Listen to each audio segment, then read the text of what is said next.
पतिं सुरगुरुं वन्दे जगत्कारणं वन्दे पन्नगभूषणं मृगधरं वन्दे पशूनां पतिं वन्दे सूर्यशशाङ्कवलिनयनं वन्दे मुकुन्दप्रियं वन्दे भक्तजनाश्रयं च वरदं वन्दे शिवं शङ्करम् ॐ मृत्युञ्जयाय रुद्राय नीलकण्ठाय शम्भवे अमृतेशाय शर्वाय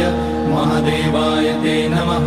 नमस्तेऽस्तु भगवन् विश्वेश्वराय महादेवाय त्र्यम्बकाय त्रिपुरान्तकाय त्रिकाग्निकालाय कालाग्निरुद्राय नीलकण्ठाय मृत्युञ्जयाय सर्वेश्वराय सदाशिवाय श्रीमान् महादेवाय नमः। ॐ नमः शम्भवाय च मयोभवाय च नमः शङ्कराय च मयस्कराय च नमः शिवाय च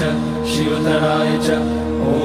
त्र्यम्बकं यजामहे सुगन्धिं पुष्टिवर्धनम् उर्वारुकमिव बन्धनान् मृत्योर्मुक्ष्यमामृतात् नागेन्द्रहाराय त्रिलोचनाय भस्माकराय महेश्वराय नित्याय शुद्धाय दिगम्बराय तस्मै नकाराय नमः शिवाय मन्दाकिनी सलिलचन्दनचर्चिताय नन्दीश्वर प्रमथनाथ महेश्वराय मन्दार पुष्य बहुपुष्य सुपूजिताय तस्मै मकाराय नमः शिवाय शिवाय गौरी वदनाब्जवृन्द सूर्याय लक्षाध्वरनाशकाय श्रीनीलकण्ठाय वृषध्वजाय तस्मै शिकाराय नमः शिवाय वसिष्ठकुम्भोद्भगौतमाय मुनीन्द्रदेवार्चितशेखराय चन्द्रार्कवैश्वानरलोचनाय तस्मै वकाराय नमः शिवाय